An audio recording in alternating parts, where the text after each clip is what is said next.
नमस्ते दोस्तों, company law के लेक्चर नंबर 9 में आप सभी का स्वागत है। आज के लेक्चर में हम लोग कंपनी का रजिस्टर्ड ऑफिस क्लॉज डिस्कस करेंगे। कंपनी को जब हम लोग इनकॉर्पोरेट करते हैं तो हम लोग मेमोरेंडम ऑफ एसोसिएशन को ड्राफ्ट करते हैं। मेमोरेंडम ऑफ एसोसिएशन कंपनी के हिसाब से सबसे इंपॉर्टेंट डॉक्यूमेंट माना जाता है। मेमोरेंडम ऑफ एसोसिएशन को हम लोग कंपनी का चार्टर या फिर कॉन्स्टिट्यूशन भी कहते हैं। मेमोरेंडम ऑफ एसोसिएशन में टोटल 6 क्लॉजेस होते हैं। उनमें सबसे पहला क्लॉज है नेम क्लॉज, जिसे हमने लास्ट लेक्चर में डिस्कस किया था, और आज के लेक्चर में हम लोग मेमोरेंडम ऑफ एसोसिएशन का दूसरा क्लॉज डिस्कस करेंगे जिसका नाम है रजिस्टर्ड ऑफिस क्लॉज।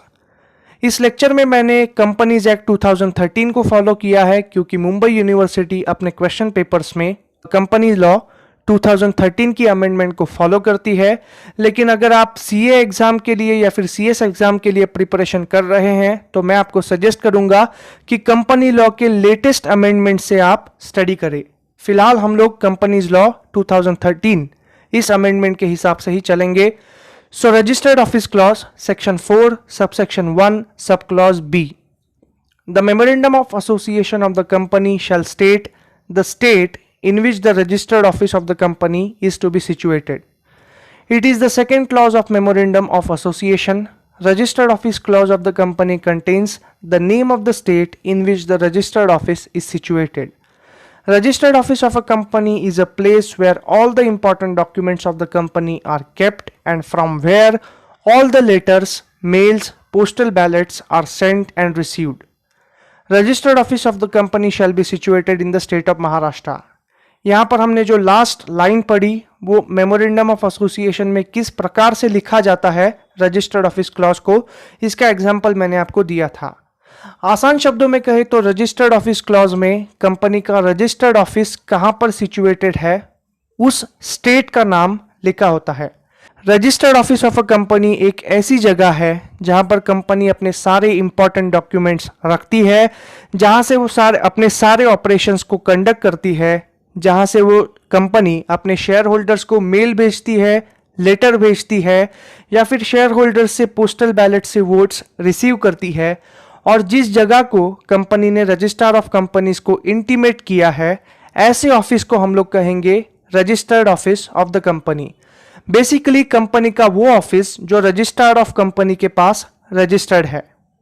अभी हम लोग देखेंगे कि रजिस्टर्ड ऑफिस क्लॉज के ऊपर आपको किस प्रकार से एमसीक्यू निकल कर आ सकते हैं। सबसे पहले आपको पूछा जाएगा कि रजिस्टर्ड ऑफिस क्लॉज का सेक्शन कौन सा है। So according to companies act 2013 section 4 subsection 1 sub clause b is the appropriate section for registered office clause. आपको इसमें कंफ्यूज करने के लिए ABCD ऐसे ऑप्शंस पूछे जा सकते हैं।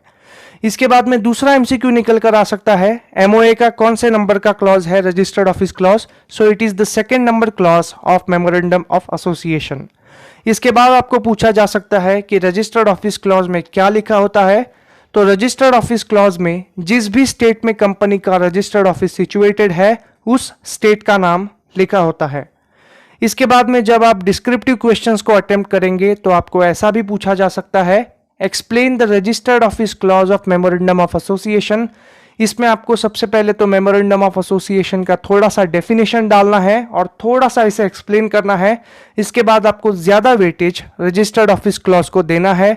इसके लिए आपको रजिस्टर्ड ऑफिस का डेफिनेशन देना पड़ेगा।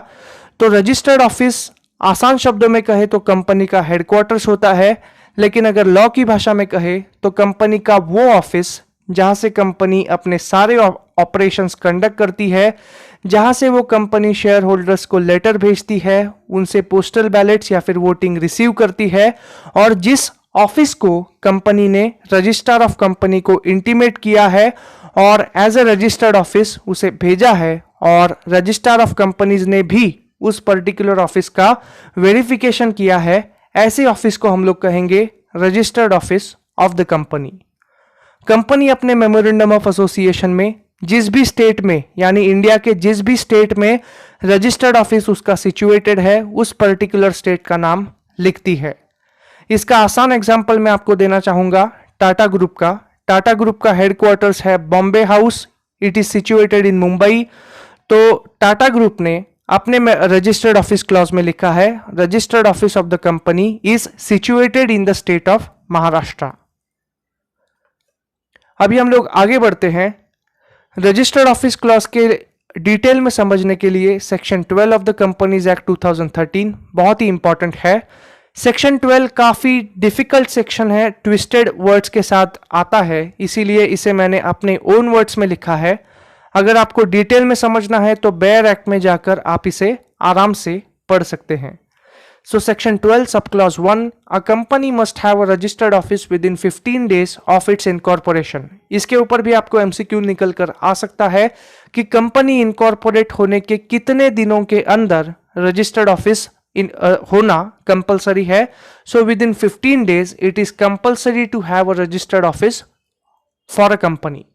इसके बाद में section 12 sub clause 2, within 30 days of incorporation the company shall furnish to the registrar verification of the registered office in appropriate format. Company incorporate होने के 30 दिनों के अंदर कंपनी अपने रजिस्टर्ड ऑफिस का वेरिफिकेशन रजिस्ट्रार ऑफ कंपनी यानी ROC को भेजेगी और आरओसी अपने रजिस्टर ऑफ कंपनीज में कंपनी का वो रजिस्टर्ड ऑफिस क्लॉज का नोट डाउन कर लेगा। इसके बाद में section 12 sub clause 3, every company shall A paint or affix the name of the company and address of the registered office and keep it outside every office or outside every place of its business is carried on। इसका मतलब है company incorporate होने के बाद जब company का registered office होगा तो हर एक रजिस्टर्ड ऑफिस और हर एक कंपनी के ऑफिस के बाहर कंपनी को अपना नाम और एड्रेस एक बोर्ड पर लिखना कंपलसरी है, जिसकी वजह से कंपनी के जो शेयर होल्डर्स है या फिर जो भी लोग कंपनी के साथ बिजनेस करना चाहते हैं उनको ये पता चले कि कंपनी का रजिस्टर्ड ऑफिस और एड्रेस कहां पर है। इसके बाद में section 12 sub clause 4, the notice of change of registered office should be send to ROC within 15 days of such change. अगर कंपनी को अपना रजिस्टर्ड ऑफिस चेंज करना है तो 15 दिनों के अंदर उसे रजिस्ट्रार ऑफ कंपनीज को ये इंटीमेट करना होगा।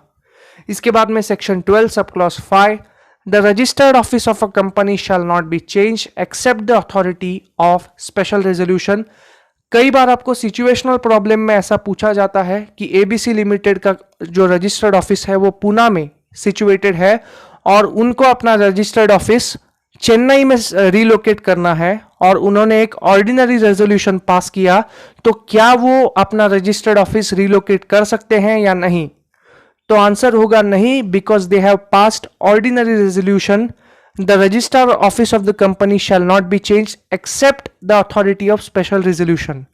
कंपनी ने अगर स्पेशल रेजोल्यूशन पास नहीं किया तो कंपनी अपना रजिस्टर्ड ऑफिस चेंज नहीं कर सकती और चेंज करने के बाद उन्हें 15 दिनों के अंदर रजिस्ट्रार ऑफ कंपनी को बताना पड़ेगा। इस एग्जाम्पल में उन्हें पुणे के भी रजिस्ट्रार ऑफ कंपनी को बताना पड़ेगा और चेन्नई के भी यानी तमिलनाडु के स्टेट के आरओसी को भी बताना पड़ेगा और महाराष्ट्र स्टेट के आरओसी को भी इस चेंज के बारे में बताना पड़ेगा। So I hope you understood until this. To be continued. Thank you so much. Please like, share and subscribe to my channel.